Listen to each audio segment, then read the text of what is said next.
오늘의 주요 뉴스입니다. 코로나19 신규 환자가 다시 2,000명대를 기록했습니다. 특히 수도권 환자가 지역 발생의 80% 이상을 차지하는 등 추석 연휴를 앞두고 방역에 비상이 걸렸습니다. 코로나19 장기화에 따라 정부가 소상공인과 자영업자에 대한 대출 만기 연장 상환 유예를 내년 3월까지 다시 6개월 연장하기로 했습니다. 은행권 신용회복 제도를 개선해서 이자 감면을 강화하는 방안도 추진됩니다. 지난달 취업자가 1년 전보다 51만 8천 명 늘어났지만 증가폭은 4개월 연속 감소했습니다. 코로나19 장기화 영향으로 도소매업 취업자가 11만 명 이상 줄었고 보건과 사회복지 서비스업에서 24만 명 이상 취업이 늘었습니다. 미국의 코로나19 신규 환자가 하루 평균 17만 명을 넘어서면서 증가세로 돌아섰습니다. 특히 어린이 환자가 지난 일주일 동안 24만 명이 발생해 7월 말과 비교해 3배 이상 늘었습니다. 영국이 다음 주부터 50세 이상과 일선 의료 인력 등을 대상으로 코로나19 부스터샷 접종을 시작합니다. 영국 정부는 시간이 지나면서 고령층의 백신 면역력이 약해지는 증거가 나오고 있다며 부스터샷은 바이러스를 통제할 중요한 수단이라고 밝혔습니다.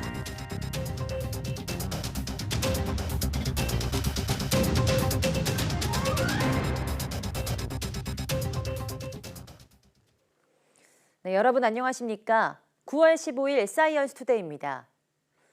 코로나19 신규 환자는 2,080명으로 6일 만에 다시 2,000명대로 늘었습니다. 검사 건수가 적었던 주말 영향이 끝나면서 하루 전보다 600명 가까이 늘었습니다. 지역 발생은 2,057명이고 해외 유입은 23명으로 집계됐습니다. 이 가운데 수도권에서만 1,656명이 감염돼 지역 환자의 80.5%를 차지했습니다.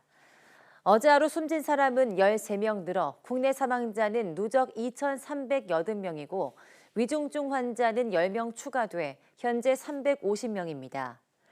백신 1차 접종은 누적 3,458만 명이 받아 접종률은 67.3%입니다. 접종을 완료한 사람은 모두 2,071만 명으로 접종 완료율은 40.3%로 집계됐습니다. 네, 국내 코로나19 확산세가 좀처럼 꺾이지 않는 가운데 전국 임시선별검사소에서도 확진자가 잇따르고 있습니다. 중앙방역대책본부에 따르면 어제 전국 각지의 임시선별검사소에서 코로나19 양성 판정을 받은 신규 확진자는 총 546명입니다. 수도권에서 513명, 비수도권에서 33명이 각각 확진 판정을 받았습니다. 수도권 513명은 오늘 0시 기준으로 집계된 지역 발생 신규 확진자의 24.9%에 해당합니다. 수도권 지역 발생 확진자 1,656명과 비교하면 31% 수준입니다. 네, 이번 주말부터 시작될 추석 연휴 이동에 확산세가 커지지 않을까 방역 긴장감이 높아지고 있습니다. 정부는 백신 접종 완료자를 중심으로 고향집을 시차 방문해서 최대한 밀집도를 낮춰달라고 당부했습니다. 이영원 기자입니다. 올해 추석 연휴는 지난해보다 방역 긴장도가 더 높아졌습니다. 100명 안팎 규모였던 지난해와 달리 올해는 2,000명을 넘나드는 확산세 속에 추석을 맞이하기 때문입니다. 여기에 이동량마저 3% 넘게 더 늘어날 것으로 예상돼 수도권에서 비수도권으로 감염이 확산할까 우려가 큽니다. 접촉 횟수가 늘면 늘수록 감염 확산의 우려는 같은 비율로 높아집니다. 전체가 모이는 숫자, 이 숫자가 좀 최소가 될 수 있도록 가족들이 형제간들의 좀 시간차를 둔다든지 이런. 4단계 지역이라도 추석 연휴에는 접종 완료자를 포함해 8명까지 모일 수 있지만 밀집도를 최소화해달라는 겁니다. 백신 접종을 완료하지 않았다면 고향집에 가는 것을 자제하거나 코로나19 진단검사를 받은 뒤 방문해달라고 권고했습니다. 이미 백신 접종을 마친 고령자라도 최근 돌파 감염이 늘고 있는 만큼 주의를 당부한 겁니다. 부모님의 안전을 위해서라도 가급적 방문하지 말 것을 좀 권고드립니다. 접종을 완료하신 분들이나 진단검사를 사전에 좀 하신 분들 중심으로 소규모로. 또 혹시 모를 감염 위험을 최소화하기 위해 집안 환기와 손 씻기를 자주 하고 음식을 먹을 때 외에는 실내에서 마스크를 쓰는 게 중요합니다. YTN 이영훈입니다. 방역당국이 이번 달 안으로 12세에서 17세 연령대를 대상으로 한 백신 접종 계획을 발표하기로 했습니다. 학생 감염이 늘고 있는 상황에서 접종이 필요하다는 의견이 있지만 부작용 우려도 있는 만큼 신중하게 접근해야 한다는 목소리도 큽니다. 황보혜경 기자가 보도합니다. 정부가 소아청소년도 코로나19 백신 접종 대상에 포함하기로 하면서 구체적인 접종 계획을 이번 달 안으로 발표하기로 했습니다. 백신 종류는 화이자. 접종 후 이상 반응이나 사망 관련 소식을 들어봤던 학생들 사이에선 선뜻 맞자니 두렵다는 목소리가 나옵니다. 부작용 같은 기사를 접하다 보니까 그게 나한테도 일어나지 않을까 하는 약간 두려움 같은 게 있어가지고 굳이 맞아야 될 필요가 있나 생각하고 아직 안정성도 확보가 되지 않아가지고 학부모들 역시 안전성에 대한 정확한 정보나 연구 결과가 뒷받침되지 않고선 접종받는 건 꺼려진다고 말합니다. 부작용에 대해서만 임상실험 결과, 객관적인 데이터, 그리고 연구 검증 결과가 제공이 된다면 그 뒤에 저의 자녀에 대해서도 접종을 고려해 볼 수 있을 것 같습니다. 그래도 2학기 등교 확대 이후 학생들 확진이 급증하는 등 아이들이 방역 사각지대에 놓여 있다는 점은 고민입니다. 방학 기간이던 지난 7월 말 하루 평균 102명 수준이던 학생 확진자 수는 전국 대부분 학교가 등교 수업에 들어간 최근 일주 사이 177명까지 치솟았습니다. 이렇다 보니 안전한 학교 생활을 위해 백신을 맞고 싶다는 학생들이 적지 않습니다. 저는 백신을 맞고 싶다고 생각이 들고요. 더 안전하고 더 좋은 생활을 할 수 있게 될 것 같기 때문에 백신을 맞으면 더 안전하다고 생각하기 때문에 백신 맞을 기회가 온다면 꼭 맞고 싶어요. 아이들을 포함해 국민 대부분이 접종을 마쳐야만 이른바 위드 코로나로 갈 수 있다는 목소리도 나옵니다. 화이자 1차 접종을 맞고 왔습니다. 당시에 큰 부작용이나 그런 것들은 확인되지 않았었고 오히려 그런 백신 접종을 재고를 통해서 학교 등교를 더 원활하게 할 수 있어서 전문가들은 접종 필요성엔 공감하지만 성인 접종률을 높이는 것이 우선이고 소아청소년의 경우엔 부작용을 낮출 방안을 고민해야 한다고 조언합니다. 성인들 접종을 80% 정도까지 끌어올려서 성인을 통한 아이들 감염을 차단하는 것이 지금으로선 더 효과적이고요. 아이들 중에서 면역이 떨어지거나 부모님이 동의하는 경우에 한해서 자율적으로 접종하도록 하는 것이 화이자 백신이 연령층이 어릴수록 심근염 발생 비율이 높거든요. 용량을 적게 쓰거나 다른 백신 안전성이 더 검증된 백신을 접종하는 방법도 고려를 해봐야 된다라고 생각하고 있습니다. 방역당국은 건강한 소아청소년의 경우 백신 접종 시 이득이 크지 않을 수 있다며 12살부터 17살 사이 연령층엔 백신 접종을 강제하지 않겠다고 밝혔습니다. 대신 객관적이고 과학적인 정보를 제공해 접종 여부를 결정할 수 있게 한다는 방침입니다. YTN 황보혜경입니다.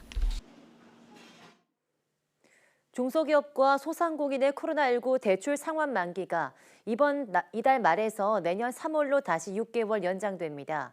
더불어민주당과 정부는 오늘 국회에서 당정협의회를 열고 코로나19 지속에 따른 중소기업과 소상공인들의 어려움을 고려해 이같이 결정했습니다. 당정은 또 대출 만기 연장과 상환 유예 조치로 인한 잠재적 부실 우려가 커지지 않도록 금융권과 협의해 관리하기로 했습니다. 앞서 지난해 4월 코로나19로 타격받은 중소기업과 소상공인의 금융 지원을 위해서 6개월 한시적으로 계획된 코로나19 대출 프로그램은 2차례 연장돼 이달 말 대출 만기를 앞두고 있었습니다. 네, 지난달 취업자 수가 1년 전보다 51만 8천 명이 증가했습니다. 통계청의 8월 고용 동향 자료에 따르면 지난달 전체 취업자는 2,760만 3천 명으로 전년 동월 대비 51만 8천 명 증가했습니다. 취업자 수는 지난 4월 65만 2천 명이 증가한 이후 증가폭은 4개월 연속 감소했습니다. 코로나19 4차 확산 영향으로 도소매업이 11만 3천 명 감소했고 제조업은 7만 6천 명, 예술 스포츠 및 여가 관련 서비스업은 4만 3천 명이 각각 줄었습니다. 반면 보건업과 사회복지서비스업은 24만 3천 명, 건설업은 12만 3천 명이 증가했습니다. 연령층별로는 30대를 뺀 나머지 모든 연령층에서 취업자가 증가한 가운데 30대만 8만 8천 명이 감소했습니다. 서울 홍대거리에는 밤 10시가 넘으면 외국인 등이 모여들어 방역수칙을 어긴다는 제보가 잇따르고 있습니다. 지방자치단체에서도 연휴를 앞두고 본격적인 단속에 나섰습니다. 조용선 기자입니다. 지난 주말 서울 마포구 홍대거리 밤 10시가 넘어서자 술병을 든 외국인들로 가득 찼습니다. 좁은 골목이 마치 클럽이 된 모습입니다. 거리두기는 물론 마스크를 쓰지 않거나 턱까지 내려서 쓴 사람이 대부분입니다. 편의점에서 소주를 사갖고 와가지고 그 라인선을 쫙 하는 거예요. 금토 일어나지 완전히 그 강렬히 반이었습니다. 평일 밤도 사정은 다르지 않습니다. 밤 10시가 넘어서자 길거리로 사람들이 쏟아져 나옵니다. Because we're just like meeting friends. Yeah, but still, you know the regulations? We know. 상황이 이렇다 보니 방역 당국이 경찰과 합동 점검에 나섰습니다. 외국인들이 몰리는 곳에는 인간띠를 만들었습니다. 주점이 끝난 시각 사람들이 모이는 것을 미리 막기 위해서입니다. 335 찾아든 사람들은 눈치를 보다가 귀갓길에 오릅니다. 우리 마포구에서 사람이 많이 모이는 10시 이후에 대대적인 캠페인을 통해서 그런 행위를 하지 않도록 민, 관, 경이 합동으로 오늘 특별 단속 및 특별 캠페인을 벌이고 있습니다. 방역 당국은 추석 연휴를 앞둔 나흘 동안 합동 점검과 캠페인을 계속한다는 방침입니다. YTN 조용성입니다. 문재인 대통령은 국제연안 정화의 날을 맞아 해양 플라스틱 쓰레기 발생량을 2050년까지 제로로 만들겠다고 강조했습니다. 문 대통령은 오늘 SNS를 통해서 우리 정부는 친환경 어구를 보급하고 해양 쓰레기 수거와 처리를 위한 전용 선박과 시설을 확충하고 있다며 이같이 밝혔습니다. 그러면서 해양 쓰레기 문제 해결을 위한 국제 협력도 더욱 강화할 것이라고 덧붙였습니다. 이어 미세 플라스틱이 해양 생물은 물론 우리의 건강까지 위협한다며 다행히 우리나라 연안의 미세 플라스틱 농도가 해양 생물에 영향을 주는 수준은 아닌 것으로 나타났지만 안심할 순 없다고 설명했습니다. 이와 함께 플라스틱 사용량을 줄이고 바닷가 쓰레기를 줍는 작은 행동 하나하나가 모여서 거대한 생명의 바다를 꿈틀거리게 할 것이라며 작은 실천의 중요성도 강조했습니다. 네, A형 간염 환자가 지난해보다 2배 이상 발생하고 있는 것으로 나타났습니다. 특히 7월 이후부터는 2019년 대규모 유행을 제외하고 2011년 이후 가장 많은 환자가 나오고 있어 방역당국이 예방수칙 준수와 예방접종을 재차 당부했습니다. 질병관리청 자료를 보면 올해 3월 이후 A형 간염 환자는 매주 100명 이상 발생하고 있으며 이는 작년의 2배가 넘는 규모입니다. 올해 들어 신고된 환자는 총 4,690명입니다. 평균 연령은 42.5세이며 30, 40대가 전체 환자의 68.4%를 차지했습니다. 질병청은 30, 40대 연령층에서 환자가 많은 것은 1970년 이후 출생자로서 어린 시절에 A형 간염 바이러스에 노출될 기회가 적었고 예방접종도 받지 않아 면역이 없기 때문일 것으로 추정했습니다. 네, 애플은 현지 시간 14일 미국 캘리포니아 쿠퍼티노의 애플파크에서 스트리밍으로 스페셜 이벤트를 열고 사진, 동영상 촬영 기능이 강화된 신형 아이폰 13을 공개했습니다.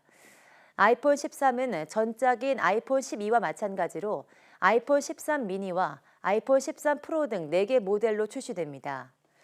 아이폰 12가 처음으로 5세대 이동통신을 탑재하고 3년 만에 외부 디자인을 바꿨던 것과는 달리 아이폰 13은 외관상 큰 변화를 주진 않았습니다. 대신 내부 설계를 전면 새로 디자인해서 배터리를 키우고 효율성이 높은 신형 칩 A15 바이오닉을 탑재하면서 하드웨어, 소프트웨어 간 통합성을 높여서 배터리 수명을 늘렸다고 애플은 밝혔습니다. 아이폰 13 시리즈는 10월 8일부터 국내에서 판매됩니다.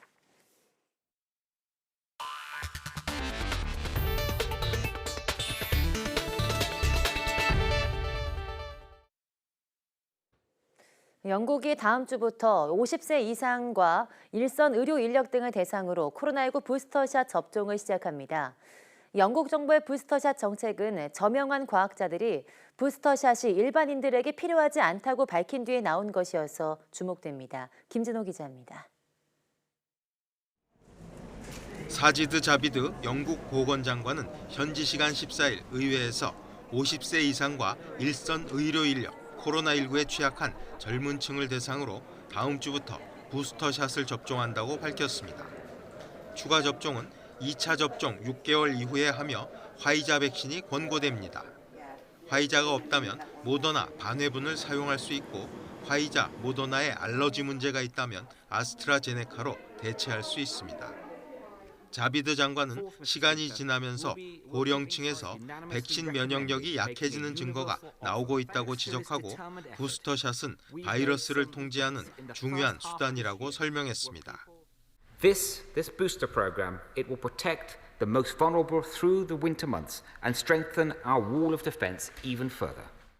보리스 존슨 총리는 부스터샷 계획 발표 전 성명에서 팬데믹이 끝나려면 멀었다며 백신과 새로운 치료제, 검사 덕분에 영국이 자유를 크게 제한하지 않고도 바이러스와 함께 지낼 수 있게 됐다고 말했습니다. 영국 정부에 자문하는 과학자들은 부스터샷이 큰 도움이 될 것이라고 주장했습니다. I think the booster program will make a very substantial impact on keeping the lid on things COVID-wise in terms of hospitalizations and deaths and keeping pressure off the NHS this winter. 바로 전날 미국 식품의약국과 세계보건기구 전문가를 포함한 많은 과학자들이 의학지 렌싯 리뷰에서 현 시점에서 일반인들에게 부스터샷은 필요하지 않다고 주장했지만 영국 정부는 부스터샷을 추진하기로 한 것입니다. 이에 따라 백신 공급 불균형 문제와 함께 부스터샷의 필요성을 둘러싼 논란이 이어질 것으로 보입니다. YTN 김진호입니다. 네, 미국과 유럽연합이 기후변화 대응으로 이산화탄소에 이어서 메탄가스 감축에 본격 돌입합니다. 제26차 UN 기후변화 협약 당사국 총회에 대한 지지를 결집하기 위해서 이번 주 금요일 예정된 온실가스 대규모 배출국 모임에서 관련 계획이 공개될 거라고 로이터 통신이 보도했습니다. 통신이 입수한 초안에 따르면 미국과 유럽연합은 이번에 공개할 글로벌 메탄 서약에서 2030년까지 메탄가스 배출량을 2020년 대비 최소 30% 줄인다는 목표를 세웠습니다. 메탄가스는 이산화탄소 다음으로 기후변화에 큰 영향을 미치는 온실가스입니다. 조 바이든 미국 대통령은 올해 극심한 기후변화로 미국의 1,000억 달러, 우리 돈 117조 2천억 원이 넘는 경제적 손실이 예상된다고 밝혔습니다. 미 서부 산불과 가뭄 피해 현장을 방문 중인 바이든 대통령은 현지 시각 14일 콜로라도주에 있는 국립재생에너지연구소를 둘러본 뒤 이같이 말했습니다. 바이든 대통령은 극심한 기후 현상이 더 흉포해질 거라면서 기후변화에 끼치는 영향을 늦추기 위한 투자를 내일이 아닌 바로 오늘 해야만 한다고 강조했습니다. 바이든 대통령의 이번 서부 지역 방문은 현재 의회에서 협상 중인 3조 5천억 달러 규모의 인프라 예산을 홍보하기 위한 차원에서도 이루어졌습니다. 네, 아프가니스탄 탈레반 정권의 외교수장이 아프간은 수십 년간의 전쟁으로 모든 분야가 피폐해졌다며 인도적 차원의 국제적 지원을 요청했습니다. 유엔은 특히 아프간의 주력 산업인 농업이 오랜 내전과 가뭄으로 붕괴 위기에 처했다며 식량난 해결을 위한 긴급 지원이 필요하다고 지적했습니다. 강성옥 기자입니다. 아미르칸 무타키 탈레반 외교부 장관이 처음으로 기자회견을 열었습니다.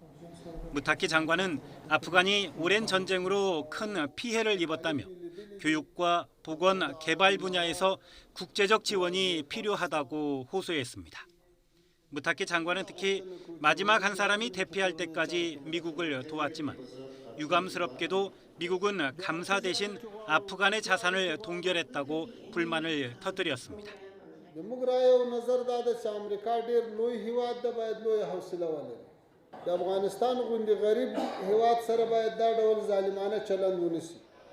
탈레반은 국제사회와 좋은 관계, 상호 관계를 원한다며 국제사회가 아프간인들에게 더 이상의 압력을 가하는 것을 중단해야 한다고 촉구했습니다. 선거를 치를 계획이 있느냐는 취재진의 질문에는 아프간 내부 문제에 간섭해서는 안 된다고 선을 그었습니다. 이런 가운데 유엔은 아프간의 주력 산업인 농업이 오랜 전쟁과 가뭄으로 심각한 위기에 처했다며 지원이 시급하다고 밝혔습니다. We know what will happen if agriculture collapses further. It will drive up malnutrition. It will increase displacement, as I said, and of course the overall humanitarian burden will worsen. 수도 카불을 비롯한 아프간의 주요 도시는 생필품 가격이 천정부지로 치솟는 등 심각한 경제 위기를 겪고 있습니다. 유엔은 아프간 인구의 절반 정도인 1,800만 명이 코로나19 위험뿐만 아니라 식량 위기에 봉착해 있다고 우려했습니다. YTN 강성욱입니다. 후쿠시마 제1원전에서 나오는 오염수 처리 시설에서 정화용 필터 대부분이 손상된 것으로 나타났습니다.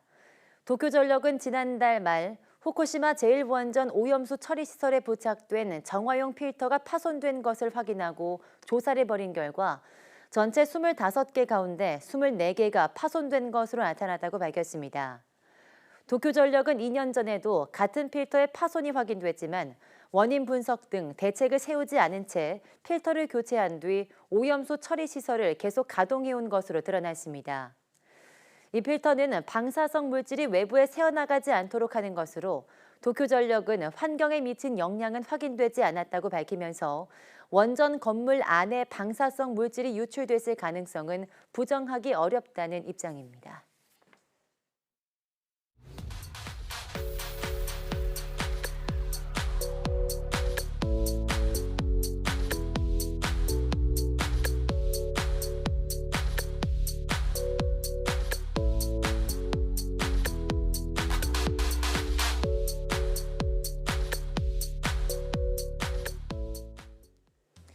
네, 오늘부터 배달 앱으로 음식을 2만 원 이상 4번 주문하고 결제하면 다음 달 카드사를 통해서 만 원을 환급해줍니다. 앱으로 주문만 하고 결제는 배달원을 통하거나 매장에 방문해서 비대면으로 한다면 혜택에서 제외되는데요. 경기 위축을 최소화하기 위한 정부의 이번 외식 할인 지원에 많은 참여 바랍니다. 뉴스 마치겠습니다. 함께해 주신 여러분 고맙습니다.